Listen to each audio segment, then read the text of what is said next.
yet because yeah, I have some trouble getting online.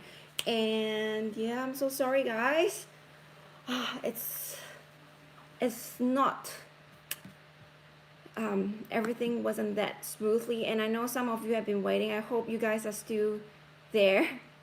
Don't go into the wrong room. You might have gone to the wrong room and thought that I'm not there. I saw some of you are there, but yeah, I've exited that room and now I'm in a new room. All right, anyway, yeah, sorry I'm late for 5 minutes. I've done like 5 attempts on going live, and eventually I've resorted to going live this way using my phone. I was using my desktop.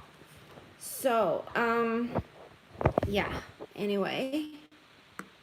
Oh, just as promised, I will just start recording as well. So now what uh, I am doing is I'm trying to record, yeah, still a test run. So I am doing live on both streams, like I'm trying the Facebook channel as well. And yeah, so yeah, a bit fiddly first time. Wait, I'm just adjusting the camera. Yeah, I was attempting to do everything live on one desktop, but yeah, that didn't happen. And I don't know what happened with the desktop. It's actually, yeah, it went crazy. It just wouldn't show.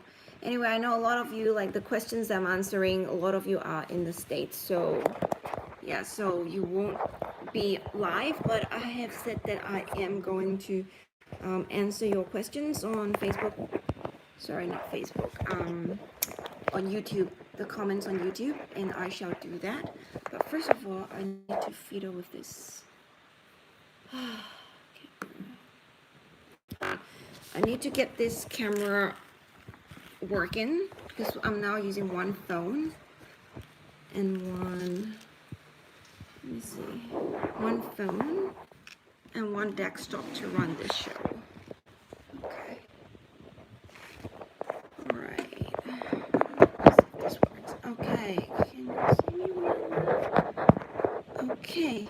Now that should work. Hopefully this will sustain for the whole live stream. Okay, cool. All right. Well, I think we just have to roll with this, isn't it? Okay, so this is the best I can do for now. All right. Now, I'm live on Facebook as well. I'm not sure. I can't actually tell if anyone is there. Anyway, I'll just go ahead. So, all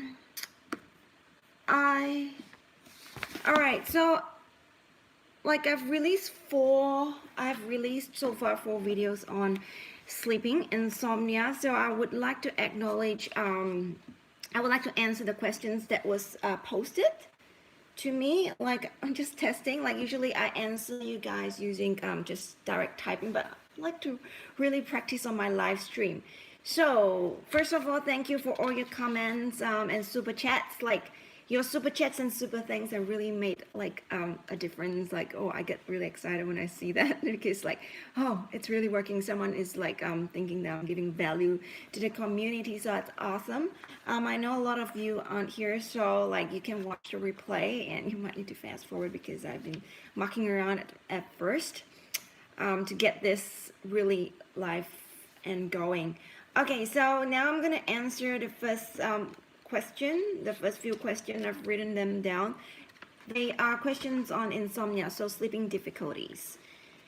Okay, now, okay, question from Chris B. Thank you. Thank you, Chris B. Okay, Chris B. So, question, I would like to know more about the effects of stress and increased cortisol levels in your body.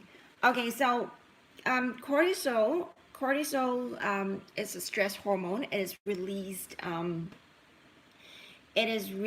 highest in the morning and it goes down at night when it's closer to bedtime. So and your question is, would like to know about effects of stress and increase of cortisol levels. So when we are stressed, our cortisol levels actually increases, okay? And when our cortisol levels increases, that will enable our body to release more glucose so that we are in a fight and flight mode. What does fight and flight mode means? It means that our body, it's getting ready for our body to do like to watch out for danger and to react to danger.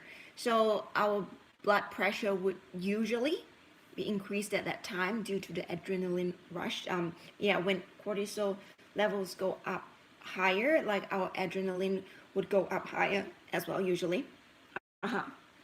And this reduces the our digestion ability and also our reproductive system.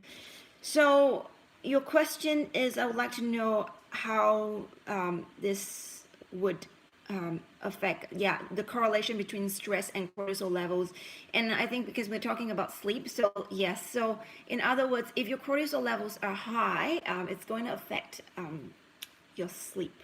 Okay, so does that help? And okay, how do you combat this? I think I remember you asked a question, how do you combat this? The way to combat is really wind down properly, and also stress management and life management. So you need to know that when it's time to go to bed, you won't get so stressful. You should wind down and let yourself relax. Okay, so that's stress management and life management. I think I have put somewhere down the links for you, that I have a book that I recommend from Audible about time management. Okay, so when we manage our time better, like our stress levels will go down and in time for bed. So this is what I would recommend. Of course, like stress management, like a lot of it is life skills as well. Like keep improving your life skills and exercise. And if you need help, like contact your GP. GP is general practitioner, your local doctor. Okay. So that's a question from Chris B. All right, now question 2 from Brian Peace. Is it Peace? Brian Peace. Okay, would you recommend a vigorous workout to induce sleep? Now, traditionally, like health experts would recommend not to have vigorous workout before bed. Okay, because that will when just after you have a exercise, your blood pressure would usually be high, your heart rate would be high, and that's you're still in a fight and flight mode, which is a sympathetic mode. Is that the word? I can't remember from uni, but the point is like you're still hyped up, so it would take time for you to wind down. Okay, so would you recommend a vigorous workout to induce sleep? I'm not sure if it will induce sleep. However, I want to say that there are more research done on this, and the research answers are actually quite patchy. Like some research shows that actually it works. If you exercise really vigorously, and then it actually can help induce sleep, but some says that there's actually no difference. And so I would say for this question, test it out yourself. Try and exercise really vigorously and see if it will induce sleep. And if it didn't work and it takes a long time for you to go to bed, then you know why. Just don't do that again. Just don't. And one thing I want to take note is I think there is a research done as well, is moderate exercise actually induces sleep. Okay, but like in a general nutshell, like I would recommend try and avoid exercise 1 hour to 4 hours before bed, and try and find the timeline, okay, before bed. But so for some people, if it doesn't affect you, just go for it. It does not matter, because I know friends that exercise like half an hour before bed, and I'm talking about running like kilometers and kilometers. Like they can't, and when they arrive home, they just they can have a shower and straight away head to bed, no problems. Okay, so this is very it's different. It's different for everybody. Okay, cool. Okay, so I will have. I know today is I know I have said that I said I'm gonna be focusing on questions on sleep, but like I'll quickly finish off these questions from you guys, and then I will like see if anyone is there to ask me a question, because this is not actually the right time where most of my viewers are. It's actually easy for me, but I know a lot of you are like 4 a.m. in the morning. Probably you guys are not really there. But anyway, okay, now for Daniel Escock-Painova. What about people who work later at night, 1 a.m.? How would they be able to balance their sleep? Okay, now it's sometimes like some people have to work night shift. Okay, so it's hard. Like if you finish at 1 a.m., you probably have to finish at 1 a.m. So how do you tackle this? Now tackle this, the way is to buy a really good eye mask. Okay, eye mask to cover your eyes, because like we talk about in 4 of my videos, like one of them, I emphasize on melatonin a lot. Like when the sun rises, when our eyes receive sunlight, UV light, then means that it's going to tell us that, hey dude, it's not nighttime yet, stay awake. So in that case, like buy an eye mask, put it on before you go to bed, and when the sun rises in the day, like hopefully you can sleep in, so the light won't shine into your eyes. Okay, you can sleep in. Okay, so I hope that answered the question, so you can sleep, like have your 8-hour sleep, because otherwise it will be, if you sleep at 2 a.m. in the morning when the sun rises at 6 a.m. in the morning, you probably have 4 hours sleep, and then your hormones inside your body will start to react and say, oh, it's time to wake up because the sun has risen, and yeah, it's not enough for you. Okay, so an eye mask is a good choice, or like if you have really thick curtains, that could help. Okay, now Karabata 297. Okay, Karabata, is there a difference in insomnia treatment between those who have trouble falling asleep and those who fall asleep quickly but often wake up around 2 a.m.? The answer to that is yes. There is a difference. There is a difference in the types of sleeping pills. Some sleeping pills are more targeted to help you fall asleep faster, and some are targeted for you to stay asleep throughout the period. And some of the sleeping pills actually work on both, to help you sleep and also to help you fall asleep, and also to help you sleep across a period of time. Now, a lot of this type of sleeping medication I'm talking about, you cannot buy it in the pharmacy directly. However, depending on where you are, now it's 9 p.m. in Melbourne, and I assume that many Malaysians would be watching. And Malaysia, I know there isn't any there isn't much regulation in medication. Correct me if I'm wrong.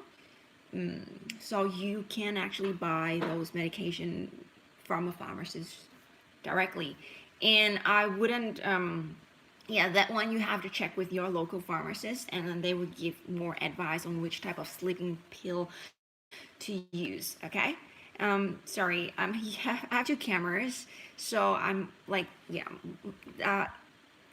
so I'm actually focusing on the front camera, but yeah, this is the YouTube camera because YouTube did not work. I was trying to use my camera, the front desktop camera, to shoot YouTube, but it keeps shooting it keeps using the rear camera. But anyway, back to topic. Where were we? Okay, Bravo Law.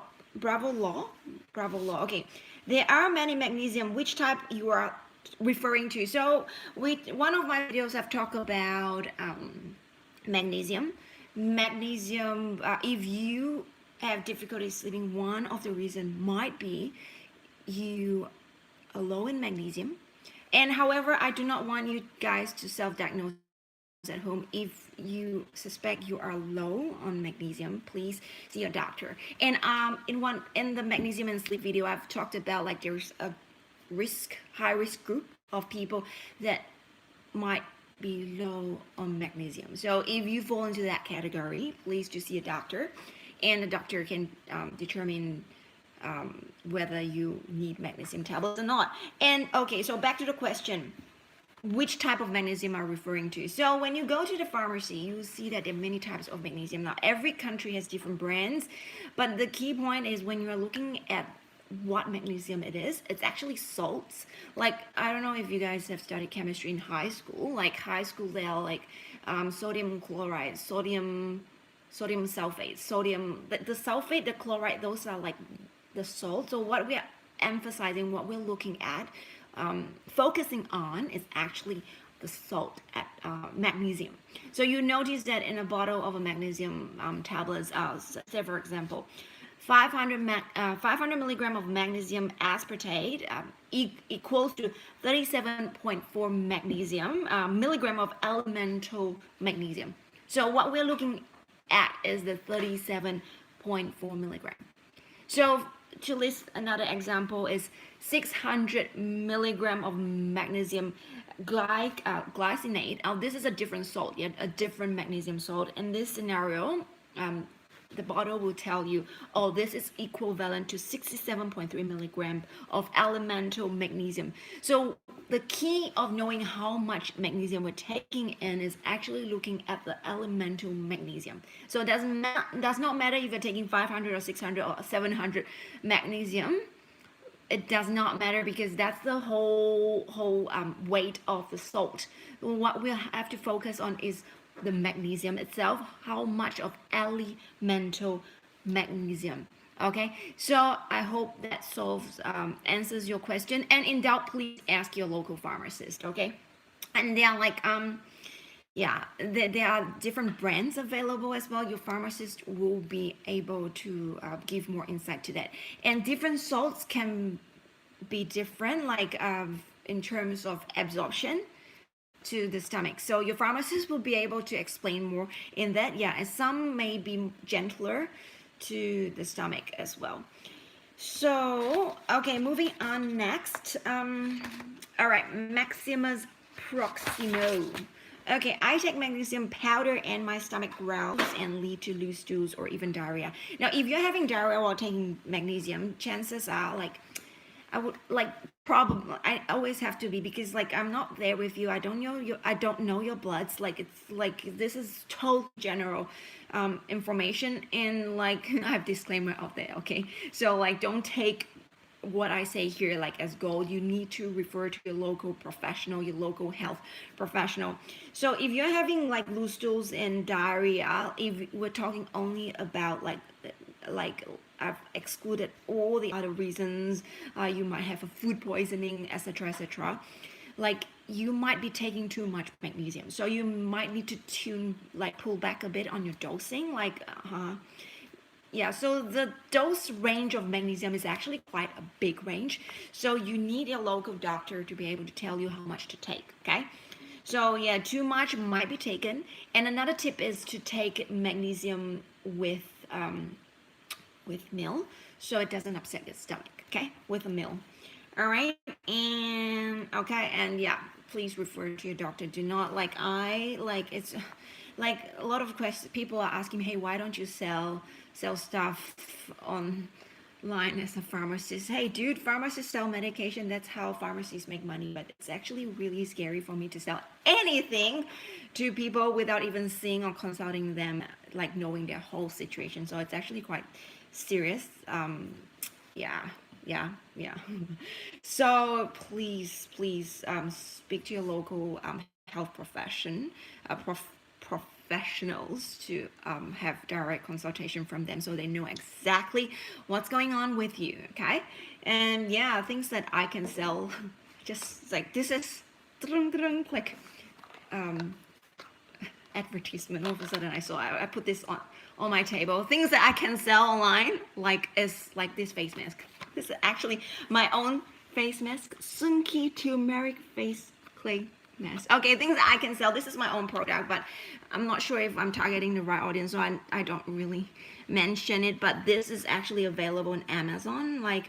This kind of stuff, it's okay. Like if you put it on your face and you have a reaction, you wipe it off. Like this, like everyone can have reaction to anything. Like some people are allergic to peanuts. Who knows what you're allergic to? But like if it causes like problems, you can wipe it off. It's not ingestible. Like it's not edible. So this type of face masking. Cause like I'm happy, no problems for us, me, online pharmacist to sell, no problems. Okay, so yeah, so if you guys are interested, like I know this is probably not your type, this is probably for okay, I'll tell you this one. This is sidetrack a little bit. Yeah, so this one is actually a face mask, a turmeric face clay mask. It's for usually for uneven skin tone, for hyperpigmentation, and for oil control, like more for people who has oily skin but normal skin as well, because once upon a time I have oily skin. I have lots of acne, okay, and now as I grow older, like my skin is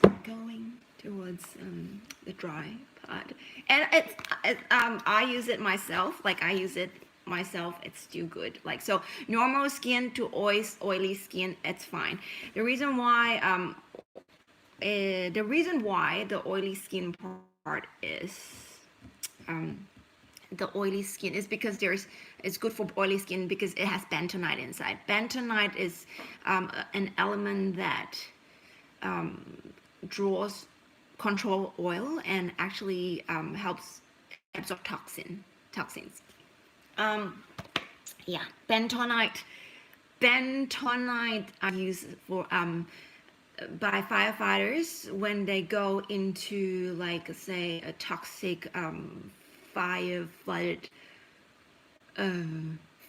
burned place, where they put bentonite over their face so they don't get toxic.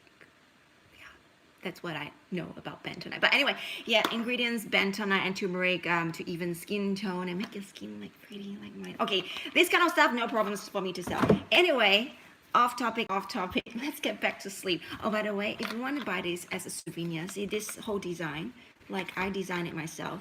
See, it's me, Soonkie the pharmacist. Okay, this is me as well. So like, yeah, this whole design, yeah.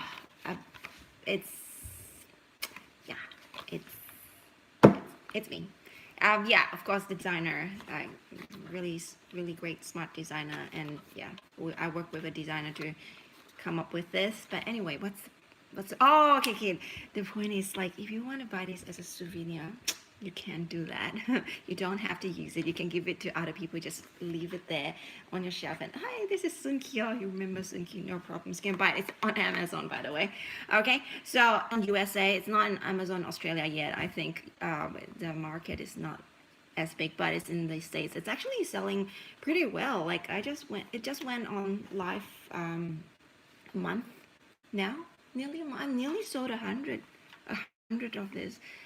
Not making any money though, because like I'll tell you another time the story of Amazon. Oh, Jeff Bezos, I tell you, Jeff Bezos, yeah, you know, you have to pay him a lot to sell, for starters, and then Jeff Bezos, Amazon owner, it's fair, and then but that you have to do advertisements. Advertisement costs a lot, and you have to bid for slots for your product to appear out there, and everyone is bidding. So imagine, like, when you buy on Amazon, like, there's slots up there, and then like actually the seller are bidding for those slots to be up, and those bids are not cheap as well. You're bidding like yeah, they are expensive. So like, am I making money? No, probably not. Like, no, like I can tell you, like, probably, like, I'm selling a lot, but it's like a lot of it goes back to, like, yeah, Amazon. So probably buying Amazon stocks is gonna make more money than this.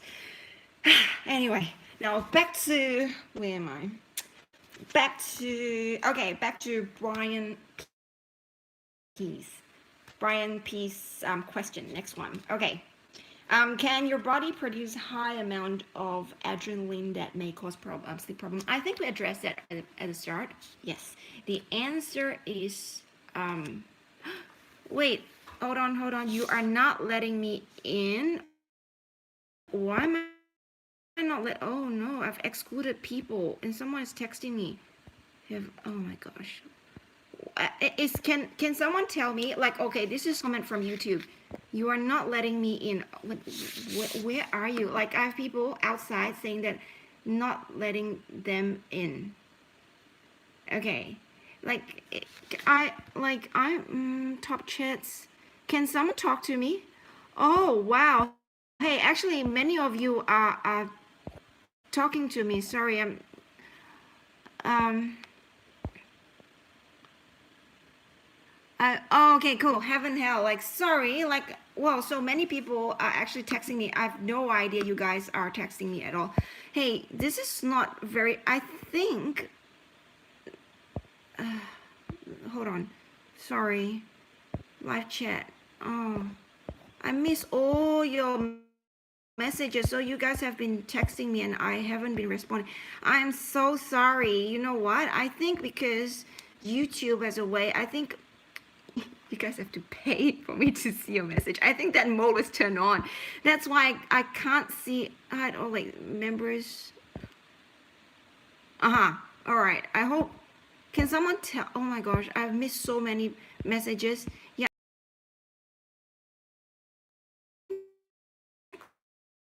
The mode was turned.